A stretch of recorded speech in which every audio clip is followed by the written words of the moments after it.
Hello my dear students of Prep 3, Mr. Maher Sheikh is with you. Today inshallah we are going to complete Unit 4.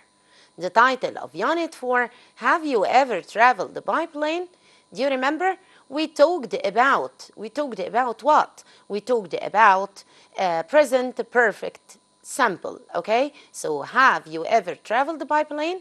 Let's discuss some important questions. We have here lessons 4, 5, and 6. So let's see. Questions of the day. Let's discuss the questions of the day.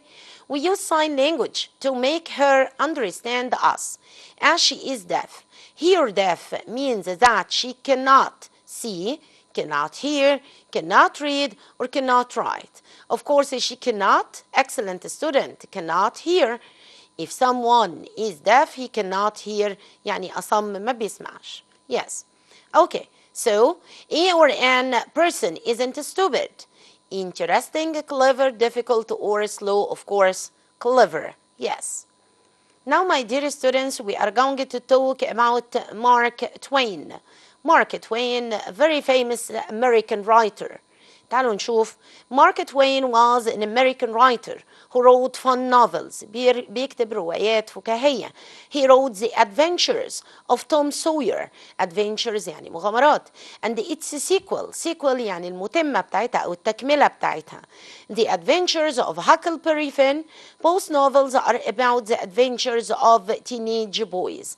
دايما بيتكلم عن أطفال أو أولاد في سن المراهقة. Teenage boys. Yes. Let's read The Adventures of Tom Sawyer. Yes, تعالوا نشوف الستوري بتاعت Tom Sawyer. Very important in your text. Yes, The Adventures of Tom Sawyer. They didn't see Tom. طبعا عندنا هنا extract ده مقتطف أو قطعة من Tom Sawyer. Yes, they didn't see Tom all day. All the time that Tom was playing games in the forest. So what's the forest? معناها غابة. His Aunt Polly worried about him. Worry takes the preposition about. She thought he was lost or badly hurt. Yeah. She was so happy when he returned and told her that he was fine. It was just a game, Aunt Polly. Said Tom, I'm sure it was a fun game for you, but we all worried about you. We didn't know where you were. Yes. Why didn't you tell me? I told you in a dream. What's the meaning of dream? معناها حلم وممكن تكون verb بمعنى يحلم. Said Tom, I just forgot to tell you when I was awake. Awake مستيقظ وعكسها asleep. He never thinks of other people, said his cousin Mary. Yes. Yes, you should think about. Think takes the preposition about. Worry about, think about. Yes, other people, said Aunt Polly. You know, I care about. We here have care about. يهتم بيه. Care about you. Tom, try to remember how other people feel. I'm sorry that I didn't tell you, said Tom. It won't happen again. Yeah. We have here another text, بس التكست المرة دي from Huckleberry. وكل دوت كتب وستوريز لمين؟ لمارك توين زي ما قلنا قبل كده. Let's read an extract from Huckleberry. Yes. دي السيكول بتاعتها The Adventure of Huckleberry. Jim and I were on a raft. raft يعني طوف. مجموعة من الأخشاب بتتربط مع بعض بطريقة معينة وبتطفو فوق سطح المية. Going down the river when it became foggy. foggy مليء بالضباب. I left the raft to try and find a place for us to stop for the night. I got into a small canoe. canoe يعني زورق أو قارب. And went along the river. Then I tried to return. However, it was so foggy that I couldn't see the raft. I called out, but I couldn't hear Jim. My canoe went down the river for a long way, and I hoped the raft was following me. I traveled all night, but the next morning it was not foggy, and finally I saw Jim. He was sleeping on the raft. I climbed on the raft and said, Hello, Jim. Have you been sleeping? I was scared, he said. I couldn't see anything because it was foggy. I looked angry. I had a terrible night. Huck, he said, it was like a bad dream. I'm sorry, I said. From that time, I decided I would never scare him again. Yeah. So we have here some sample exercise in order to examine our understanding. Let's match the word with the complement of it. Yes, we have here awake, canoe, care, about, dream, follow, raft. Let's read the words or the sentences. A piece of wood that are put together so they can float on water. We have awake, which means not sleeping. Yes. So let's see the word canoe. What's canoe? قلنا canoe معناها زورق أو قارب صغير. تعالوا نشوف definition. A long narrow boat. A long narrow boat for one or two people. Number D. Of course, a number D. So we have here care about. Care about. What's care about? Yes, to feel strongly about someone or something. يهتم بشخص بقوة. Yes, we have dream, dream pictures, and the sounds that you think are happening when you are sleeping. الصور والأصوات اللي أنت بتسمعها during sleeping. Yeah. Walk or drive behind someone. يتبع. We have raft. The last one, pieces of wood that are put together so they can float on water. Yes, so we have awake, canoe, care about, dream, follow, and raft. Yeah. Do you have any study problems? هل عندك أي مشاكل في المذاكرة؟ تعالوا نشوف. We have here a text. This text is very important. This text is talking about a very important disease that some students suffer from. This disease is called dyslexia. تعالوا نشوف dyslexia دي معناها ايه. I was born in Cairo and I have lived there all my life. When I was little, I always loved to draw and paint, but I found reading and writing very difficult. يبقى هو عنده مشكلة في reading and writing. At school, I didn't always understand the lessons, and it was really hard. I thought I wasn't very clever. Then my parents and the school decided to take me for some tests. المدرسة قرروا انهم ياخدوا الطالب ده يودوه يعمل اختبارات. Yes, they discovered that I had dyslexia. قلنا dyslexia ده مرض، نوع من أنواع المرض بيصيب الطفل بيخليه عنده difficulty، صعوبة في understanding، في reading writing. Okay? This means it is difficult for my brain. So what's a brain? Brain the organ. ده organ، ده عضو من أعضاء جسم الإنسان inside your skull، داخل الجمجمة. Yes, to read and spell. After that, I got more help at school and I started to understand more. Yeah. When I took my exams, I got really good results. So what's results? معناه نتائج. I was surprised، مندهش. And happy later I got a prize. حصل على جايزة for my art. And then I decided I would like to be an artist one day. حب إنه يكون فنان في يوم من الأيام. Wow, I volunteer. So what's a volunteer? يتطوع at a charity، مؤسسة خيرية for other children with dyslexia and teach them about art. طبعا التكست دي بتعلمنا ان احنا never give up. Never give up. We have here sample questions in order to examine our understanding. طبعا بعد ما تناقشنا في هاكلبيري and توم سوير التو ستوريز دولت، وتناقشنا في البارت بتاع الديسلكسيا and the student who suffer from dyslexia. Let's try to answer these questions. Yeah. So we have here question number 1. Children who have space find it difficult to read or spell. Have what? I know you understand. Yes, dyslexia. Dyslexia. Yeah. That is the thing we have in our heads and it controls everything in our bodies. بيتحكم في كل شيء في جسمنا أكيد. Brain. المخ. Yeah. What job does your father space do, make, take, or keep? Of course, do. كلمة job الكولوكيشن بتاعها do a job. Yeah. She won a prize running. A prize takes the preposition for. Win a prize for. Yes. They live in a space house with 7 rooms and 3 kitchens. So البيت اللي فيه 3 rooms and 3 kitchens هيكون of course huge يعني ضخم. Yeah. The word is the opposite of strong. عايزة كلمة عكس strong. Of course هتبقى weak. وناخد بالنا من ال differentiation between week يعني أسبوع okay and weak اللي هي ضعيف. Yeah. A space is something that happens to you in your life. Of course هتبقى experience. Excellent. Brilliant students. Experience. Yeah.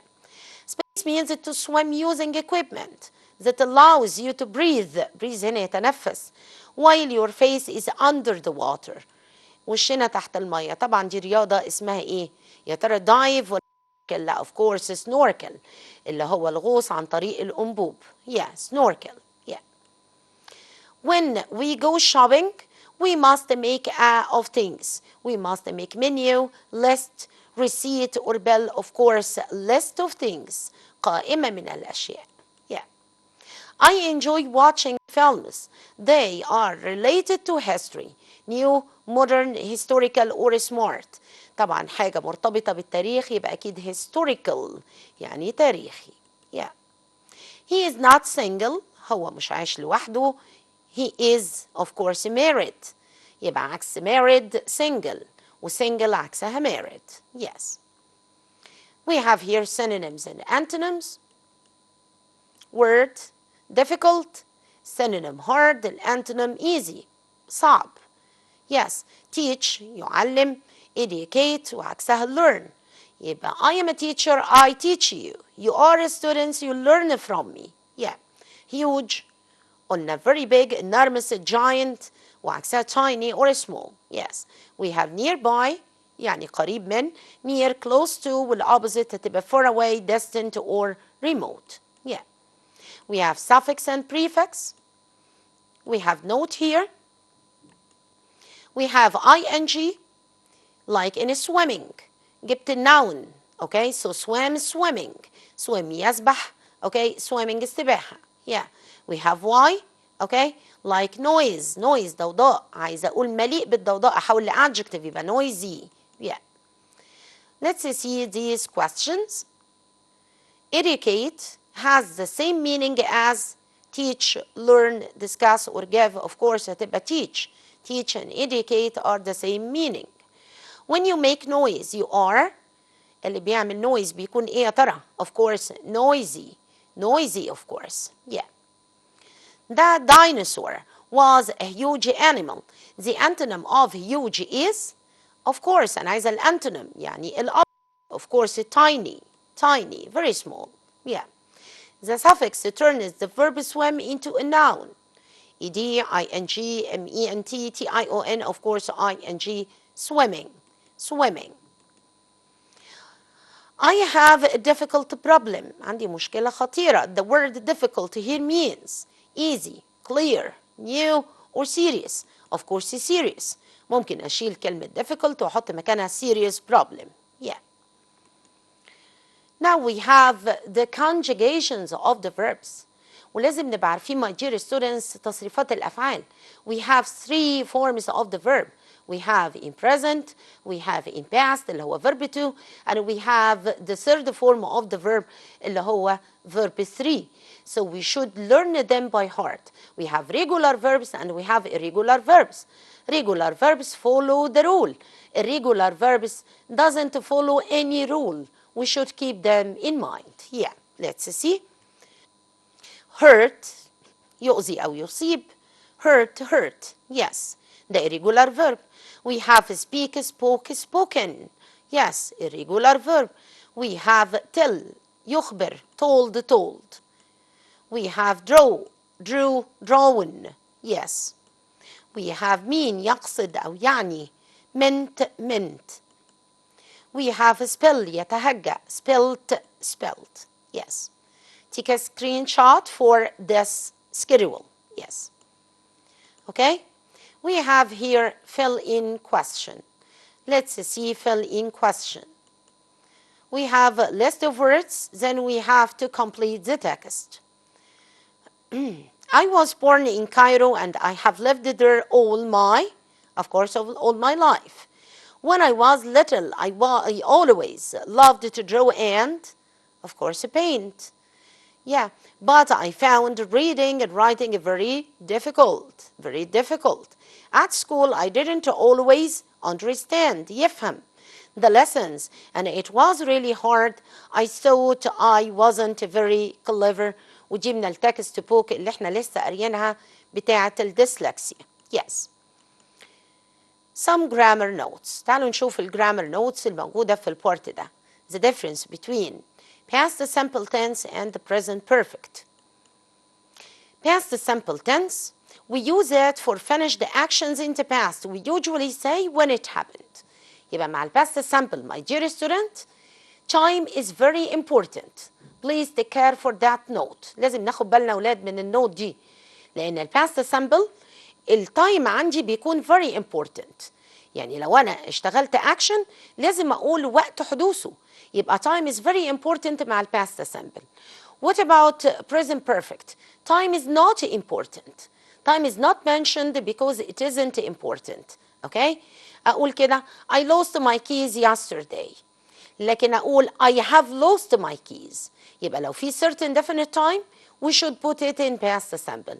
لكن time is not important فبنستخدم زمن present perfect continuous. Yes, or present perfect. Yeah. For example, last week I visited London. Last week I visited London. Yes. We moved to another flat a year ago. We moved to another flat a year ago. Yeah. Present perfect tense. We use it for past actions. هي برضو بيتكلم عن past actions. Actions حدثت في الماضي.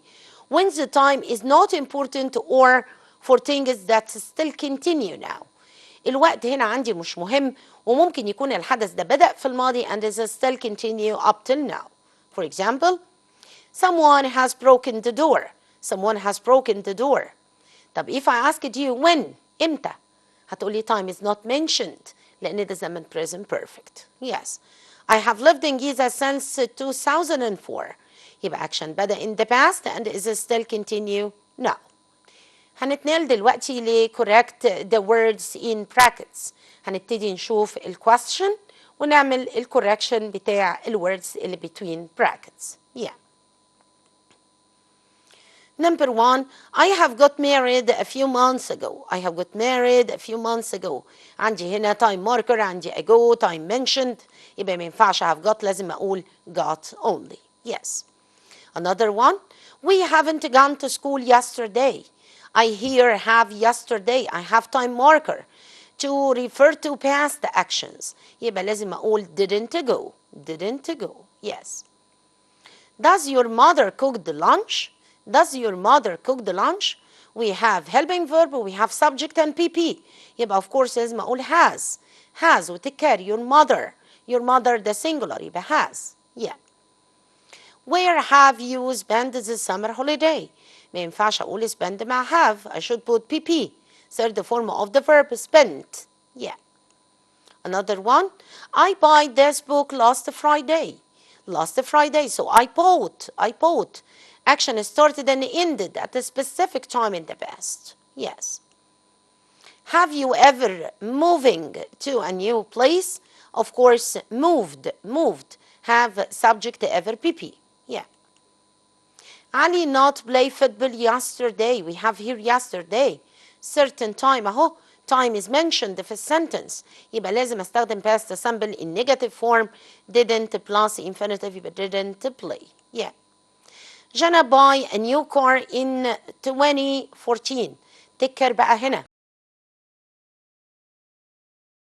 simple على طول يبقى لازم أقول bought.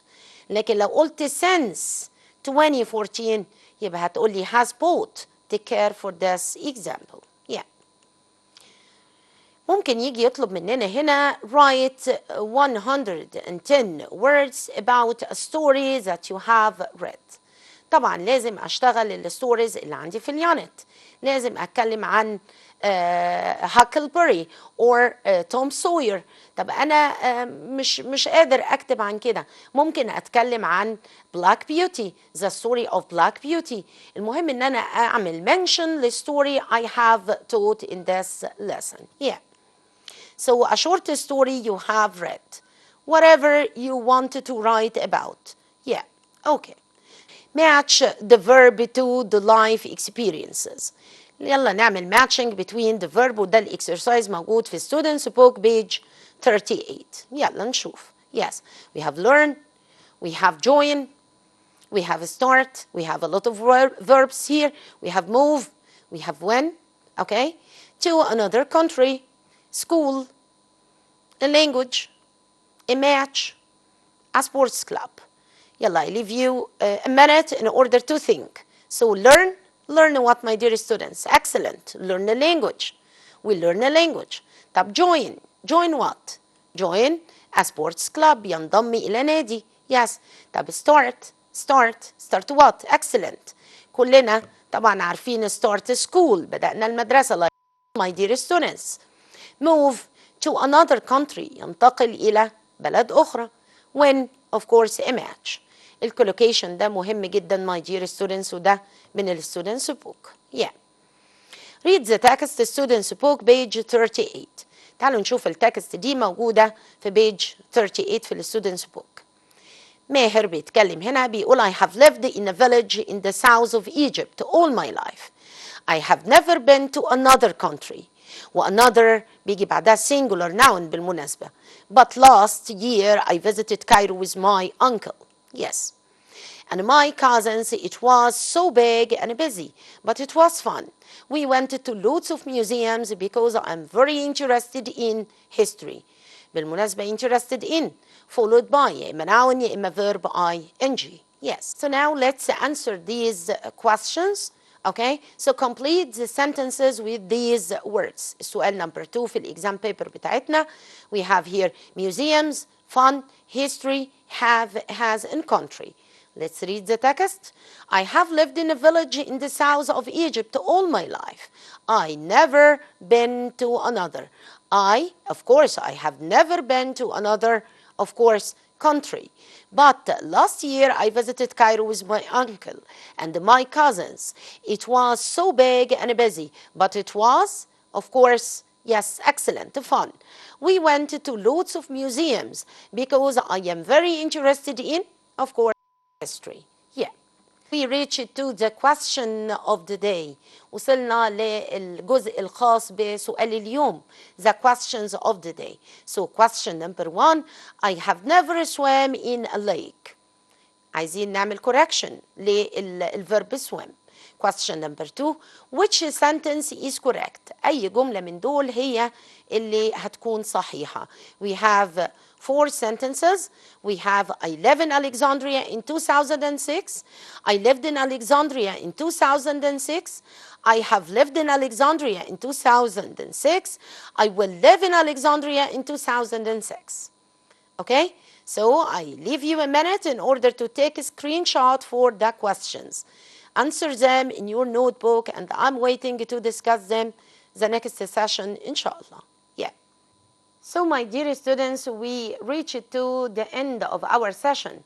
After having the questions of the day, please study all the parts in this session. We have discussed a lot of points here. We have discussed some short stories like Huckleberry and Tom Sawyer.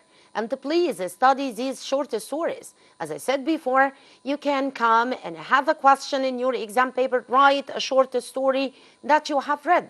So you can talk about Tom Sawyer or Huckleberry, stories by Mark Twain, okay? You can talk about Black Beauty by Anna Sewell. You can have many short stories that you can talk about. You can talk about Oliver Twist. You have a lot of things or a lot of stories that you have taught that you can talk about. We studied in this part the difference between past simple and present perfect. Don't forget, in present perfect, time is not mentioned. Time is not important. But in past simple, time is very important. So if you want to determine the time using yesterday, an hour ago, and so on, you can use past simple, okay? I broke the vase an hour ago, but I have broken the vase. But time is not important with present perfect. Don't forget, present perfect is very important to talk about experiences, to talk about actions that started in the past and is still happening now with since and for. We can use also ever in the question, never in the answer, okay? Don't forget that we can use since and for. Since and for, very important in your exam paper. Since followed by starting point, followed by past action in the past, followed by noun. What about for? For plus duration of time, المدة على بعضها, for a week, for 2 years, for 2 minutes, and so on, okay?